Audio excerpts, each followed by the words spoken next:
Muy buenas tardes, bienvenidos, qué placer que esté con nosotros concluyendo semana en este viernes e informarse como debe ser. Le saluda Armando Godoy. Buenas tardes, Jennifer. Buenas tardes, Armando, gracias por sintonizar Noticiero Hechos. Somos su mejor opción para informarse. A continuación, nuestros titulares. Vamos a respetar la audiencia inicial de la jueza y esperaremos los resultados. Continúa por segundo día la audiencia en el caso Destape de corrupción que involucra al expresidente Saca y 6 personas más con el desvío de 246 millones de dólares del Estado. Se pretende de que ellos trataban de que el tanque explotara, pero su intento pues no se tuvo resultados y el mismo pues no se pudo llevar a cabo. Hoy se registró un nuevo ataque al transporte colectivo en San Vicente. Delincuentes dispararon contra un autobús de la ruta 177 y privaron de libertad al motorista. Venía de lo que es del CAE San Martín, venía de San Martín hacia el hospital San Bartolo trasladando a una paciente. 3 personas murieron en un accidente de tránsito en la carretera de Oro. Las víctimas se conducían en una ambulancia que transportaba a una joven embarazada. El ministro de Hacienda habló sobre los acuerdos en la mesa fiscal. Asegura que aunque se aprueben los 550 millones de dólares propuestos por Arena, siempre existe el riesgo de caer en impago.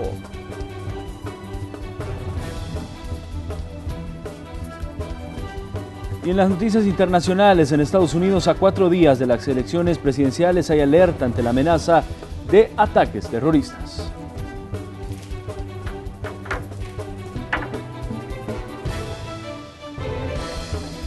Iniciamos con los hechos y le presentamos imágenes que uno de nuestros equipos generó desde muy temprano. Momento en el que varios vehículos del Grupo de Operaciones Especiales trasladaban al expresidente de la República, Elías Antonio Saca. Y 6 personas más vinculadas a actos de corrupción. Nuestra unidad motorizada dio seguimiento al traslado desde la División Antinarcóticos de la PNC hasta su llegada a los tribunales.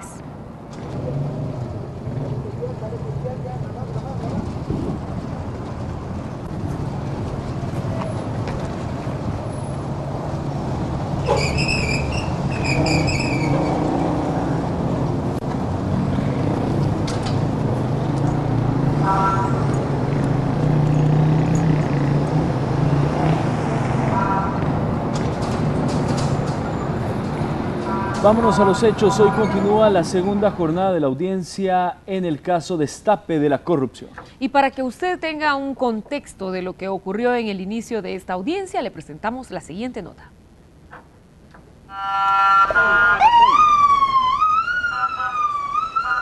Los acusados de corrupción en el caso del expresidente Elías Antonio Saca abandonaron las Bartolinas de la DAM para enfrentar la audiencia inicial. Una imagen que posiblemente perdurará en la mente de la población por mucho tiempo. Al igual que Saca, entraron esposados Julio Rank, Elmer Charleix, César Funes y demás señalados por el Ministerio Público.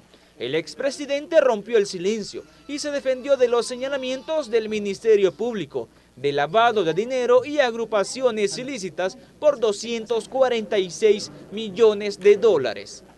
Yo me considero totalmente inocente y venimos a este proceso precisamente a enfrentar con toda la documentación y todos los papeles que nos corresponden para desvirtuar las acusaciones, estirar las acusaciones, las verdades estiradas de la Fiscalía. A Julio Rank, Elmer Charleix y César Funes se les acusa del delito de lavado de dinero. El exsecretario de Comunicaciones confía en la justicia divina para salir bien librado de las acusaciones. Yo nunca había sido llamado ni una sola vez por ninguna de las instancias como la Fiscalía. Jamás había sido. Pero hasta ahí quiero llegar, no quiero profundizar. ¿Cómo se sienten los ánimos, don Julio? De arriba, entregado a él.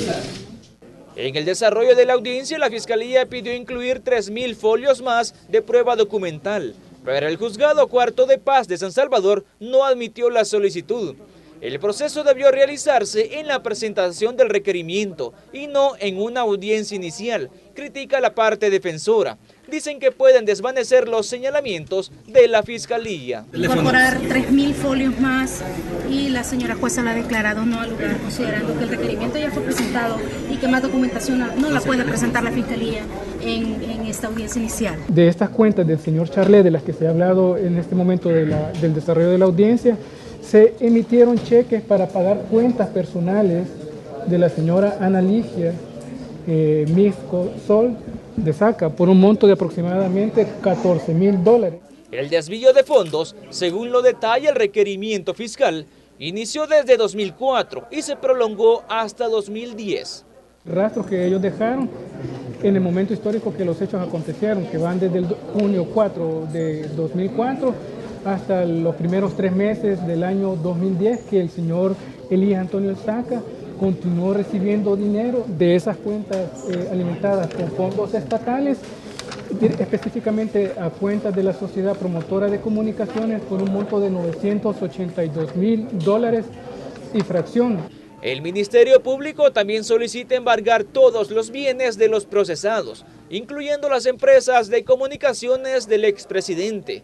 Las investigaciones detallan que son $94 millones los que quedarían embargados. Incluso a Saca se le encontraron cuentas en países considerados paraísos fiscales, pero los abogados tienen una lectura diferente. Ellos están planteando el embargo de los bienes, los cuales lo hacen plural así, abstractamente de todos los bienes. ¿De cuáles? ¿De cuáles, pues? Ellos tienen la obligación de determinar cuáles bienes y en razón de qué. Yo les garantizo que mucho de ese dinero terminó en actividades del Estado, ¿En cuáles actividades? En muchas actividades de inteligencia, en muchas actividades que incluso tienen algún nivel de reservadas. Entre los procesados también se encuentran 3 personas que trabajan en Casa Presidencial. La Fiscalía asegura tener todas las pruebas para demostrar la culpabilidad de los señalados. La audiencia continuará este viernes en horas de la mañana en el Centro Judicial de San Salvador para que la jueza decida si continuarán el caso en prisión o en libertad. Con imágenes de Israel Cortés y Denis Bolaños,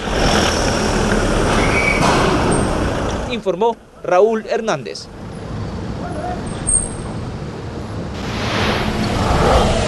El periodista Raúl Hernández da seguimiento al segundo día de la audiencia inicial contra el expresidente Saca y 6 personas más vinculadas a la corrupción. Para conocer qué ha sucedido hasta esta hora de la tarde, nos vamos a enlazar en vivo hasta el Centro Judicial. Ahí está Raúl. Raúl, buenas tardes. Así es, muy buenas tardes. Decirles que tal como estaba programado para este día viernes, continuó la audiencia inicial en contra del expresidente Elías Antonio Saca y otras 6 personas acusadas de corrupción. Fueron puntuales cuando los trasladaron desde la DAN, además la instalación nuevamente de la audiencia después de este receso que se decretó ayer a las 9 de la mañana, se retomó la audiencia inicial en contra del expresidente Elías Antonio Saca y 3 de sus exfuncionarios de su gobierno, personas allegadas y 3 trabajadores de Casa Presidencial. El expresidente nuevamente brindó declaraciones a la prensa y se defendió de los señalamientos. Aseguró que todo se realizó de acuerdo a los procedimientos legales establecidos en Casa Presidencial. Veamos qué fue lo que dijo.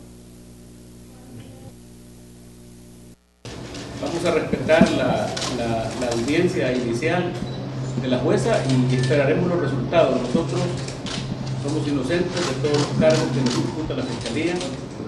Vamos a demostrarlo a lo largo del proceso, pero quiero decirles con toda claridad que nuestro gobierno hizo las cosas en orden, de acuerdo a la ley, y eso nos llena de satisfacción.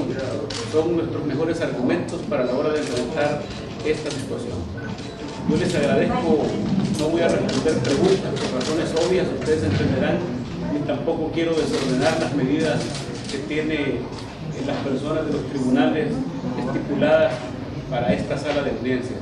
Les agradezco, todos estamos muy optimistas, estamos claros que hemos hecho lo correcto, hemos hecho lo pertinente de acuerdo a la ley y de acuerdo a la existencia de procedimientos que ya había en Casa Presidencial. Así es que confiados en Dios. Dios su mano es muy poderosa, pero además nos acompaña la verdad. Muchísimas gracias.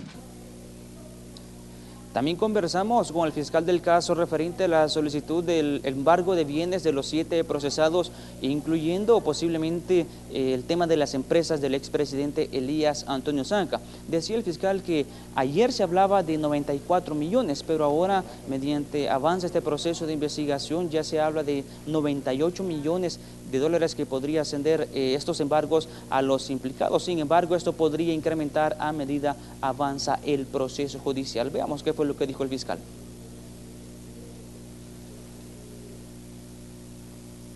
Se solicita con base al monto que se ha logrado determinar en la que ellos participaron, apropiándose de fondos del Estado, que suma 98 mil dólares y fracción que fueron cobrados en efectivo. Fueron cobrados en efectivo más 116 millones, pero como las acusaciones se tienen que dirigir concretamente de acuerdo al grado de participación que tiene cada uno de ellos. Entonces, de esos 116 millones, nosotros hemos restado estos 98 millones y lo que aún falta son acciones en las que intervinieron otro grupo de personas y la investigación esta va a continuar. Por eso los montos que nosotros manifestábamos el día de ayer pues van a crecer, porque únicamente hemos analizado 7 cuentas que suman montos hasta 116 millones en total, pero cuando tengamos ya finalizadas los análisis de esas otras 5 cuentas, definitivamente que el monto va a crecer.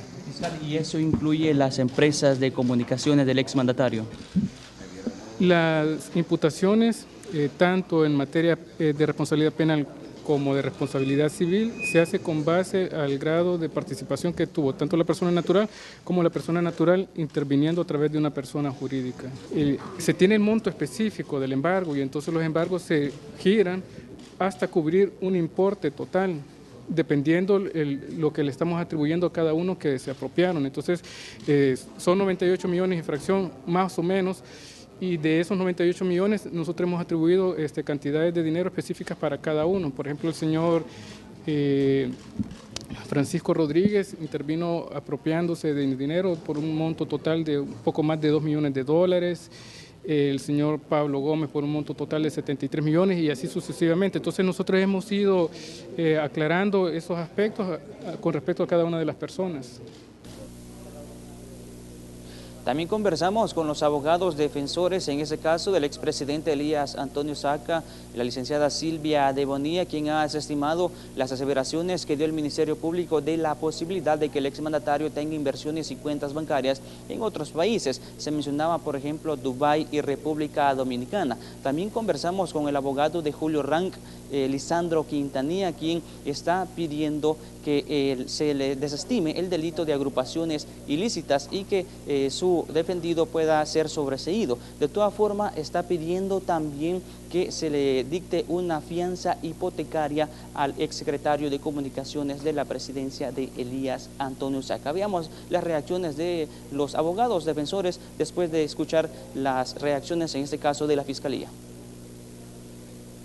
Estamos esperanzados, no hay apariencia de buen derecho. Yo quiero aclarar que se ha dicho en los medios de comunicación que ayer la Fiscalía dijo que al presidente le encontraron propiedades en República Dominicana y en Dubái. No es cierto. Ellos presumen que con dinero lavado pudo haberse comprado propiedades y escondido este dinero con propiedades en el extranjero. Presumen que pudo haber tomado dinero y como a los presidentes no se les hace el chequeo normal que a cualquier salvadoreño, ahí pudo haber llevado dinero hacia otro país. Solo eran presunciones. Quiero aclararle a los medios que no es cierto. El presidente Saca tiene 3 años de no salir del país, para empezar. Durante el periodo en que ya no ha sido presidente, durante el tiempo que él ha sido presidente, no ha adquirido ninguna propiedad en ningún país del mundo que no sea en El Salvador. Quiero dejarlo esto bien claro porque se está diciendo en los medios que el presidente tiene propiedades en Dubái. No es cierto. No dijo eso la Fiscalía. Nosotros lo que hemos alegado es que para pedir embargo se tiene que hacer de forma ordenada.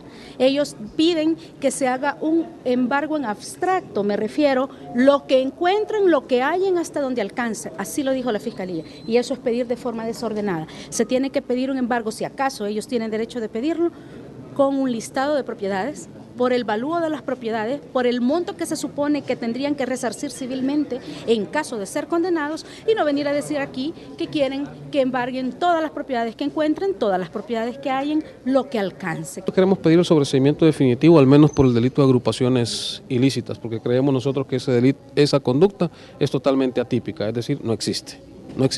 No puede haber una agrupación ilícita con un presidente electo constitucionalmente, nombrado constitucionalmente y que nombra su gabinete, dentro de los cuales están sus funcionarios más cercanos en casa presidencial. O sea, eso creo yo que es totalmente ilógico, absurdo, pienso yo. En el momento, todos los arraigos laborales, familiares, estados de salud, económicos, ¿verdad? Y por supuesto ofreceremos una fianza hipotecaria y el pasaporte del señor Rank para evitar que salga del país y que se le imponga una restricción migratoria, que es una muestra de la voluntad con la que él quiere enfrentar este proceso. ¿La fianza de cuánto? Una fianza hipotecaria que recaiga en inmuebles.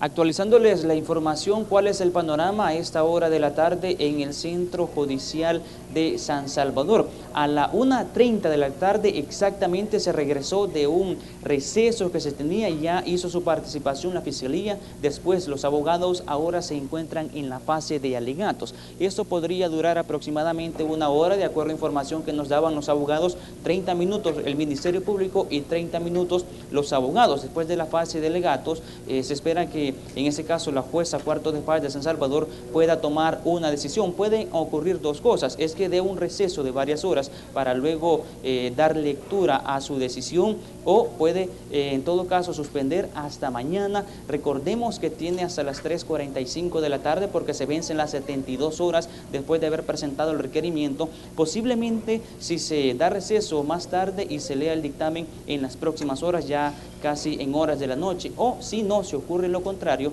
es de que se pueda dictar en ese caso detención nada más a los detenidos para leer el dictamen el día de mañana. ¿Y qué puede ocurrir? Bueno, el juzgado Cuarto de Paz puede hacer dos cosas: uno, que los procesados continúen este proceso que les ha abierto el Ministerio Público en libertad, o continúen el proceso bajo arresto. Eso es lo que puede decidir el juzgado. Básicamente es lo que se espera conocer en las próximas horas. Esta es la información. Y por supuesto estaremos pendientes. Gracias, Raúl. Buenas tardes. Y el hijo del expresidente Saca habló sobre el caso. Destape a la corrupción. Gerardo Saca dijo estar preocupado por el estado de salud de su padre y aseguró confiar en el trabajo que realizan los representantes legales de los señalados. Sí, por ahorita sí, esperemos que al final resulte que la justicia prevalezca, ¿verdad? ¿Qué opinas que la Fiscalía está pidiendo que sean embargadas varios bienes del expresidente? Ahí no sé, ahí me parece que no es necesario, porque por todo lo que ya la defensa dio a conocer, y no me parece necesario a mí el proceso este. Miembros de la Iniciativa Social para la Democracia hablaron del proceso de investigación de la Fiscalía en el caso Destape a la corrupción.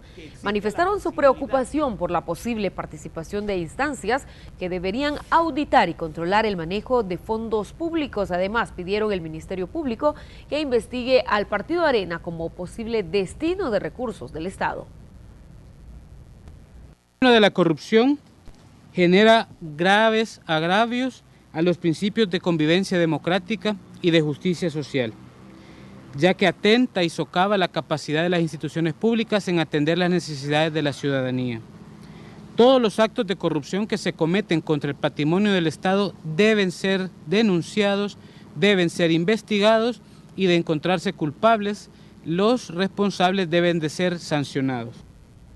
En el tema de corrupción, organizaciones de la sociedad civil con apoyo de la Fundación Nacional para el Desarrollo piden que se intensifique el combate a la corrupción en el país, que se permita trabajar a la Fiscalía General de la República y, por último, que se pronuncie la Presidencia de la República ante las actuales investigaciones contra exmandatarios.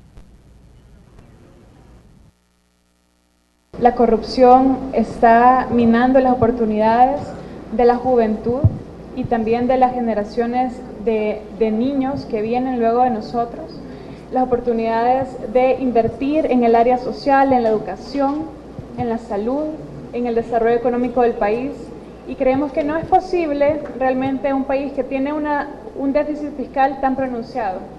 Yo creo que la corrupción en el órgano judicial existe, no tengo casos específicos, pero a quien le corresponde es al fiscal general de la República investigar los casos de corrupción dentro de los jueces. Por eso nosotros seguimos peleando desde las trincheras de la sociedad civil que haya una depuración en la integración del Consejo Nacional de la Judicatura. En más información, Nayib Bukele, alcalde de San Salvador, se dirigió nuevamente al fiscal general de la República, Douglas Meléndez, criticando su accionar en los últimos casos que han sido ventilados. El líder de la comuna dijo que el Ministerio Público está presentando ante los tribunales procesos no debidamente fundamentados. Que el fiscal general está más enfocado en hacer show que en hacer justicia. Y lo vemos cuando los juicios duran 3 días y la fiscalía presenta casos tan débiles que al final de todo el show que se hace, todos salen libres. Sacan fotografías de los zapatos, de unos habanos, de unos botas de bronce, de unos juguetes que dicen que valen no sé cuántos miles de dólares, capturan gente en bodas y me parece que están más enfocados en hacer el show, pero al final van al juicio y se les cae el caso. Vamos a cambiar de tema. Los accidentes de tránsito continúan cobrando más vidas. 3 personas fallecieron y 2 más resultaron lesionadas en un trágico percance vial, donde estuvieron involucrados una ambulancia y una rastra. A continuación, las imágenes. El viraje indebido de una rastra fue supuestamente la causa del accidente sobre el kilómetro 8,5 de la carretera de Oro, jurisdicción de San Martín. La ambulancia de Fosalud trasladaba con sirena abierta a una paciente a punto de dar a luz. La imprudencia del conductor del transporte de carga provocó la tragedia. La ambulancia venía de lo que es del CAE San Martín, venía de San Martín hacia el hospital San Bartolo trasladando a una paciente. La ambulancia quedó literalmente debajo de la rastra. Tras el impacto murió su conductor, un empleado de Fosalud de larga trayectoria, José Concepción Trinidad. Pero además falleció la madre de la mujer embarazada, Ana Doris Rojas. Se mantiene de un inicio que venía rápido la ambulancia y chocó, también estaba haciendo un giro indebido la rastra y sucediendo o resultando 2 fallecidos, un hombre y una mujer. Otras 3 personas que viajaban en la unidad fueron rescatadas por cuerpos de socorro y trasladadas a un centro asistencial con lesiones graves. Horas más tarde, se confirmó la muerte del médico de Fosalud, quien atendía el trabajo de parto de la mujer, Miguel Tomás Padilla. Yo estaba en la unidad todavía a la hora que la ambulancia salió y salió con la sirena abierta, ¿verdad? Es más, nosotros los que estábamos ahí, bueno, lleva una emergencia. La sorpresa me la llevé ya viniendo, recorriendo la carretera, pues que empezaron a decir en la radio que era una de las ambulancias pues, del CAE, ¿verdad? Las otras personas lesionadas son Carla Isabel Chávez Pineda, enfermera, y Erika Marisol Rochás, quien dio a luz y según los médicos el bebé está fuera de peligro, aunque la salud de las 2 mujeres aún es crítica.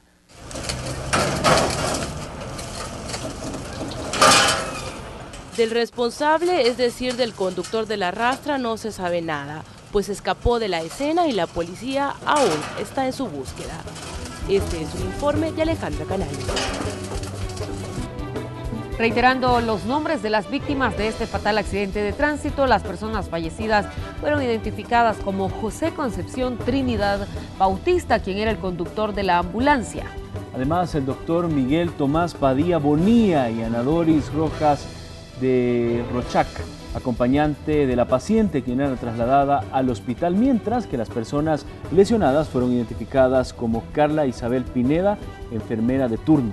Y Erika Marisol Rochac, de 16 años, es la joven embarazada. Bueno, no fue el único percance vial, también un camión liviano cayó a un barranco sobre el kilómetro 8 de la carretera a Los Planes de Renderos. De acuerdo con las autoridades, la posible causa del accidente pudo ser que el conductor se durmió al volante y salió del carril impactando contra un poste y luego cayó hacia la barranca. A pesar de lo aparatoso del accidente, el chofer resultó ileso. El conductor del camioncito liviano se durmió al volante, perdió el control y se precipitó ahí a la hondonada que se ve. Así fue como ha pasado esta situación. Debido al cansancio físico, pues pasan trabajando bastante, lo que son en las empresas, así por ejemplo esta que es de frutas, pues, se trabajan bastante y cuando vienen a ver, pues el cansancio físico les pasa factura y se dan esta situación. Según estadísticas del Viceministerio de Transporte, del 1 de enero al 31 de octubre se contabilizan 18.817 percances viales, es decir, 307 más que los registrados a la misma fecha del 2015. En estos accidentes de tránsito, 976 personas fallecieron y 8.206 resultaron lesionadas. Con estas estadísticas, por cierto, alarmantes, vamos a hacer una pequeña pausa. Gracias por continuar con nosotros. Esta mañana se registró un nuevo ataque al sector transporte en San Vicente. Las autoridades realizan un amplio operativo tras la búsqueda de un motorista que fue privado de libertad. El periodista Antonio Valladares se encuentra en la zona y nos amplía la información. Buenas tardes, Antonio. Así es, muy buenas tardes, gracias por estar en sintonía de Noticiero Hechos. Nosotros, como ya se mencionaba, nos encontramos en el cantón El Perical, esto ubicado en Tecoluca, jurisdicción de San Vicente, donde a tempranas horas un bus del transporte colectivo fue raptado por supuestos miembros de pandillas. Hemos podido hablar un poco con agentes de la Policía Nacional Civil que nos dieron un poco de datos. Escuchemos a continuación sus declaraciones. La ruta 177, en el momento que se disponía a sacar su primer viaje, fue desviado por pandilleros hacia este lugar donde nos encontramos en este momento. ¿Cuántos sujetos habrían participado en esto? Mire, la información preliminar que manejamos es que unos 7 o 8 sujetos habrían privado de libertad al motorista y obligado a desviarse hacia este sector. Según nos informaban, David Antonio Jovel es el nombre del conductor del automotor quien fue secuestrado por presuntos miembros de pandillas. ¿Cómo lo hicieron ellos? Escuchemos a continuación las declaraciones de la Fiscalía. Al autobús lo interceptan, si no me equivoco, en Zacatecoluca, pero no sé exactamente el lugar, debido a que todavía la investigación se está llevando a cabo, ¿verdad? Y obligan al motorista a introducirlo a esta calle, pues pensamos que con el objeto de quemar el bus en primer momento, ¿verdad? Pero no se pudo llegar a esa conclusión. La policía montó un extenso operativo por toda la zona, sin embargo, no se reportaron capturas. Las versiones en un principio eran diferentes. Unos decían que se trataba de pasajeros que venían a bordo del automotor quienes fueron secuestrados junto con el conductor. Esto se descartó por la policía. Luego, lugareños decían que algunos trabajadores también habían sido raptados. Esto también fue descartado por Fiscalía General de la República. Nosotros le estaremos dando un informe completo en la siguiente emisión de las 8 de la noche. Por el momento retornamos la señal al set principal. Buenas tardes. Antonio, muy buenas tardes. Y en información en desarrollo se reporta el asesinato de un agente de la Policía Nacional Civil en Santa Ana. También las autoridades hace unos minutos han registrado un asesinato de otro agente en San Miguel. Como le repetimos, esta es información en desarrollo. Mientras tanto, le contamos que los diputados de la Asamblea Legislativa decidirán hoy si aprueban la emisión de bonos y una ley de responsabilidad fiscal. Bueno, la sesión plenaria será retomada a las 2:30 de la tarde. La sesión plenaria del jueves entró en receso y se reanudará hasta este día. Esto para que Arena y el FMLN puedan aprobar sin ningún retraso más una ley de responsabilidad fiscal y la emisión de títulos valores. El oficialismo dice que está listo para aprobar un monto de 550 millones de dólares, propuesto por el partido Arena. Estamos ya no en el borde, sino que casi ya iniciando a bajar el precipicio, porque no se ha logrado, por falta de disposición de Arena, de votar estas leyes este día. El proceso de negociación y de acuerdos con Arena ha sido bastante tortuoso. No, nosotros ya aceptamos 550 desde el lunes, en aras de que salgamos de una primera etapa. Y durante la sesión plenaria se convocó a la Comisión de Hacienda, algo que tomó por sorpresa a los partidos políticos. Lorena Peña fue insistente en la aprobación de una ley de responsabilidad fiscal, pero en medio de las discusiones llamó para votar por el articulado, propuesta que no contó con el apoyo de ningún partido político, incluyendo el FMLN. Los tricolores, mientras tanto, dicen que a pesar de las reuniones no apoyarían con sus votos las iniciativas. Ana Vilma de Escobar explica las razones. Estamos comprometidos, estamos negociando con seriedad y de repente ahora presentan un documento a la carrera, sorpresivo, repentino, que no sabemos ni siquiera para qué van a tratar. Yo creo que no hay que arruinar un proceso que ya comienza. Es que no se trata solamente de dar un cheque en blanco o de cualquier cantidad. Definitivamente sobre la ley de responsabilidad fiscal no vamos a tener acuerdo mañana. Gana, mientras tanto, propuso aprobar $600 millones en bonos, pero hasta la siguiente semana. Lo cierto es que este día a las 2:30 de la tarde los diputados decidirán si dan luz verde a los fondos para que El Salvador evite el impago. Con imágenes de Gonzalo Tejada, informó Ingmar Batres. En más noticias le comentamos, en Casa Presidencial la mesa fiscal se encuentra reunida. El periodista Ingmar Batres nos tiene más detalles en el siguiente enlace. Ingmar, buenas tardes. Hola, Ingmar.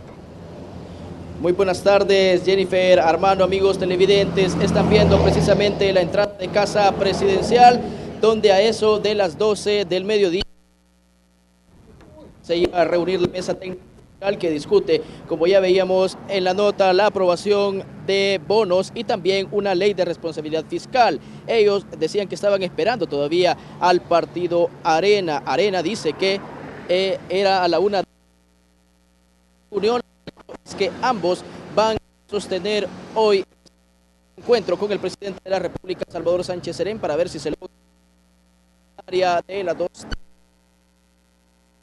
Problemas de señal para comunicarnos con Ingmar Batres. Más adelante vamos a enlazarnos nuevamente con él. Para que nos cuente qué es lo que está sucediendo en Casa Presidencial. Ahora le contamos que las autoridades de Hacienda hablaron sobre el acuerdo de aprobar solo $550 millones para paliar la crisis fiscal. También hablaron sobre el riesgo de caer en impago. La periodista Raquel Herrera nos amplía los detalles.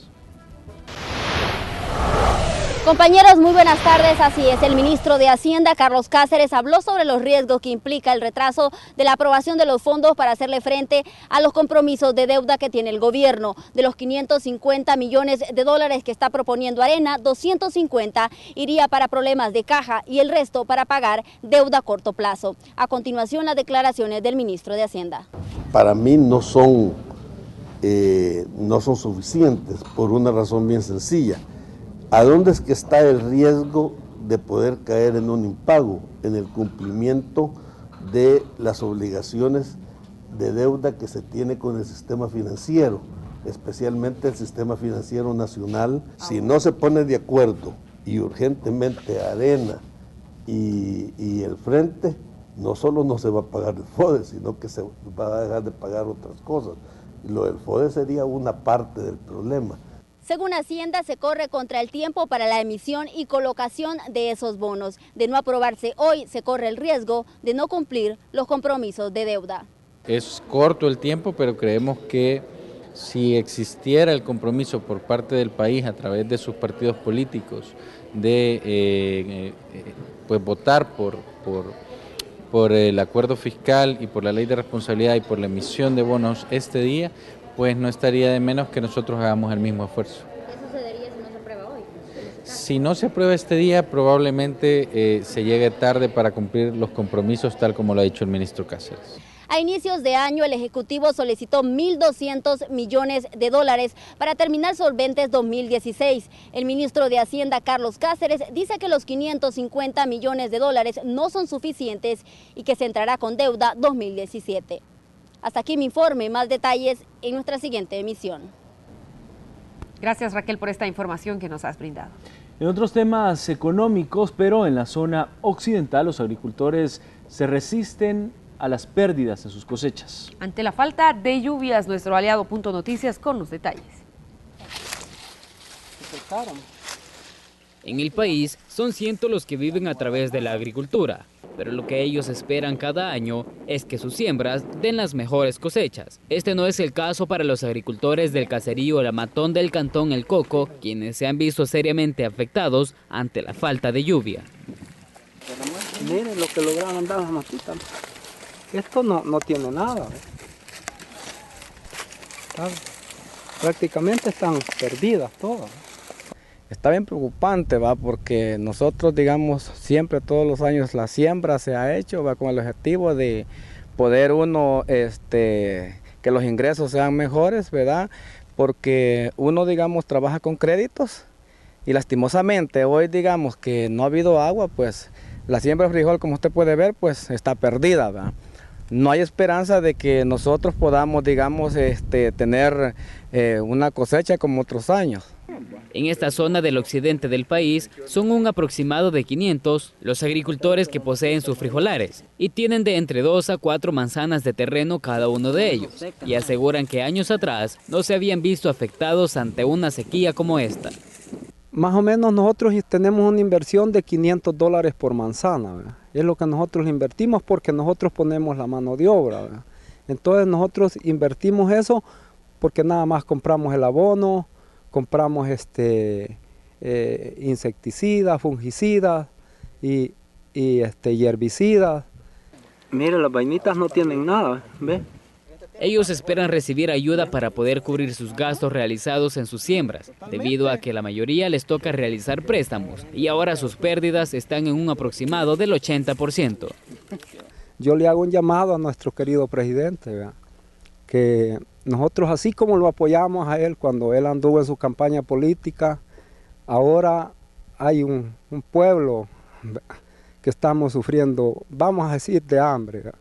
Así es que le pedimos a nuestro gobierno que mande al ministro de Agricultura, ¿verdad? Para que los ayuden, para que vean que nosotros necesitamos hoy de ellos, ¿verdad? Así como ellos necesitaron de nosotros, pues hoy necesitamos nosotros de ellos, ¿verdad? Las imágenes hablan por sí mismas. Cada mata da un aproximado de 30 vainas con 5 o 6 granos de frijol cada una. Ahora la situación es alarmante y son pocos los que lograrán cubrir las necesidades alimenticias de sus familias. Como usted lo puede ver, esas son las cosechas que los agricultores del occidente del país han obtenido mediante sus siembras. Pero la esperanza en ellos está en que el próximo año las condiciones sean favorables y no seguirse viendo afectados ante una pérdida como esta. Con imágenes de Gloribel Figueroa, este es un informe de Edgar García para Punto Noticias. Edgar, gracias, buenas tardes. Y a esta hora nos enlazamos con Néstor Hernández hasta el Ministerio de Medio Ambiente, quien tiene información de un estudio realizado por las autoridades sobre el impacto del gorgojo en árboles de pino, esto en la zona oriental. Néstor, adelante con tu reporte. Armando, Jennifer, muy buenas tardes. Informarles desde el Ministerio de Medio Ambiente y Recursos Naturales, donde me acompaña la ministra Alina Paul para que nos comente un poco sobre esta afectación que está haciendo el gorgojo en el municipio, el departamento de Morazán, sobre todo en la zona forestal, para que nos comente después de las investigaciones que realizaron allí en la zona, qué es lo que encontraron, ministra. Muy buenas tardes. Muy buenas tardes, muy contentos. El Servicio Forestal de los Estados Unidos nos ha ayudado durante una semana. Han estado 3 especialistas, expertos extraordinarios, viendo qué es lo que habíamos hecho nosotros hasta ahora y cómo adecuar estas acciones de lo que hemos estado haciendo para tener una efectividad mayor en el control del gorgojo descortezador, ese que está acabando con nuestros pinos en toda Centroamérica. Bueno, Honduras, lo saben, perdió casi 700.000 hectáreas de bosque. Nosotros no queremos que eso nos pase y entonces, bueno, convocamos al Servicio Forestal de los Estados Unidos y han estado aquí verificando las cosas que hemos estado haciendo. Ahora no tenemos una emergencia, pero no podemos esperar otra emergencia. Entonces nos han enseñado todo el proceso del sistema de monitoreo que debemos tener para vigilar que el gorgojo descortezador no nos haga más daño. Y en el caso de la población, ¿qué podría hacer o qué recomiendan ustedes para ellos? Nada, no hagan nada si no están comunicados con el Ministerio de Medio Ambiente, el Ministerio de Agricultura y Ganadería. En este momento hay 39 brigadas, 250 personas trabajando en la zona. Tenemos imágenes de satélite donde están las zonas afectadas. No vamos a permitir que nadie utilice esto como una excusa para cortar bosque si no está afectado. Las imágenes de satélite ya las tenemos, sabemos cuál es la afectación y dónde está, de manera que quienes quieran ayudar en este esfuerzo, únanse a las brigadas que ya están siendo instaladas del Ministerio de Medio Ambiente, Ministerio de Agricultura y Ganadería, quien coordina y lidera esta gran lucha contra el gorgojo descortezador. Muchísimas gracias, ministra. Bueno, compañeros, amigos televidentes, ya escuchaban, son cerca de 311 manzanas las que se han consumido hasta el momento por parte del gorgojo, pero ya no está avanzando esta población, según lo ha dicho el Ministerio de Medio Ambiente y los expertos que vinieron al país. Este es mi reporte a esta hora de la tarde. Vuelvo con ustedes hasta el estudio principal. Néstor, gracias. Buenas tardes para ti también. El Ministerio de Agricultura se proyecta para cerrar el año con una cosecha de frijol y de más que supera las expectativas. A la fecha, el quintal de frijol ronda los $60, el de maíz los $18. Las proyecciones se siguen manteniendo en unos 20 millones de quintales de maíz. Esta semana estuve en el oriente visitando algunos cultivos y es prometedora el desempeño de las cosechas allá. Y en cuanto a frijol, seguimos esperando que la cosecha de frijol nos dé un rendimiento que ronde los 2.6 millones de quintales. O sea que nosotros somos optimistas de que vamos a tener un año bueno en granos básicos. Presten mucha atención a la siguiente información. Para este día se tiene previsto la llegada de un frente frío a la región, lo que generará vientos moderados, según informó Protección Civil a través de un comunicado. Así que es importante que tenga a la mano el paraguas y además su suéter para protegerse de este nuevo cambio de temperatura. Bueno, para ampliar los detalles nos vamos a enlazar con Linda Cruz. Linda, ¿cómo va a estar el tiempo para los próximos días y específicamente para el fin de semana? Buenas tardes, compañeros, así es, muy importante la información que acaban de comentar ustedes y les informo también que esto va ligado con diferentes factores que afectarán para provocar esas lluvias. Una de ellas es el ingreso de humedad desde el Caribe. Además tendremos un frente frío que está desplazando este fin de semana y también otros factores que terminan afectando a nuestro territorio y la probabilidad de lluvia. Específicamente para este día se dice que la mayor parte que recibirá lluvia, si esta llegara a suceder, sería la zona oriental y la zona costera del territorio nacional. De hecho, en este momento tenemos en pantalla, por el momento vemos que está despejado, pero siempre hay que estar atentos a la zona costera, los océanos, que es de donde ingresa la humedad y suele ocasionar estas lluvias. Una tarde muy calurosa para este día, que ya empezamos a percibir ese calor, un buen calor para el fin de semana si usted ya tiene sus planes. Ya para horas de la noche sí esperamos un clima más fresco y también para horas de la madrugada, y vamos a conocer como cada día las diferentes temperaturas que se registran iniciando por la zona central, específicamente en San Salvador, donde se reportarán temperaturas máximas de 29 grados centígrados y mínimas de 20 grados centígrados. Las tres zonas con probabilidad de tener un cielo parcialmente nublado. Revisamos el occidente del país, Santa Ana, con temperaturas máximas de 31 grados centígrados, mínimas de 19 grados centígrados. Y por su parte, la Perla del Oriente, San Miguel, reportará temperaturas máximas de 34 grados centígrados y de 23 grados centígrados. Así que a tomar en cuenta toda esta información, muy importante, sobre todo si usted tiene que ir a un lugar al aire libre, lo más importante es que usted lleve su paraguas. Con esta información del clima, regreso con ustedes, compañeros, y que tengan feliz fin de semana. Gracias, Linda, por esta información sobre el clima que nos has brindado. Nos volvemos a enlazar en estos momentos con Ingmar Batres. Él está en Casa Presidencial y es que se tiene previsto que se reúna la mesa fiscal para abordar precisamente el problema financiero del gobierno. Adelante, Ingmar. Hola Jennifer, Armando, muy buenas tardes amigos televidentes. Así es, estamos en Casa Presidencial, donde en su interior está reunido el FMLN y representantes del Partido Arena para buscar una solución a los 1.200 millones de dólares y también una ley de responsabilidad fiscal. Es importante decir que Lorena Peña, a través de su cuenta de Twitter, ha dicho que estaban esperando a Arena desde las 12 del mediodía. Arena replicó esto y dijo que estaban convocados a la 1 de la tarde. Lo cierto es que están reunidos. Ya el FMLN había suavizado su discurso y había dicho que sí aceptaban 550 millones de dólares que propone la oposición. También Arena, a través del diputado René Portillo Cuadra, en su cuenta oficial de Twitter, dijo que hoy no va a haber un acuerdo de ley de responsabilidad fiscal hasta la otra semana. En cambio, Lorena Peña sigue insistente. ¿Qué puede pasar ahora en la sesión plenaria? Bueno, primero, cuando se instale la sesión plenaria, se va a convocar a la Comisión de Hacienda y Especial del Presupuesto para ver si se logra un consenso entre los partidos políticos y lograr ya sea los bonos o la ley de responsabilidad fiscal. Si no, puede quedar abierta incluso para el día de mañana o para el día lunes, antes de que Lorena Peña finalice su periodo el martes o hasta la otra sesión plenaria, donde ya sería el presidente del primer órgano del Estado, el diputado por Ghana, Guillermo Gallegos. Ese es el panorama, todo está escrito, nada está escrito, todo puede suceder allá en la Asamblea Legislativa con los diputados. Por supuesto, más detalles en la emisión de las 8 de la noche. Estaremos pendientes. Gracias, Ingmar. Buenas tardes. Bien, con información de Ingmar, vamos a otra pausa comercial. Ya regresamos.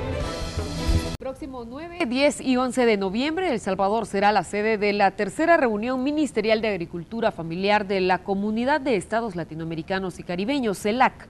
17 países han confirmado que buscan continuar con una ruta de trabajo que permita dar herramientas a la población para reducir los niveles de subalimentación. El espacio de preguntas sobre 2017, El Salvador.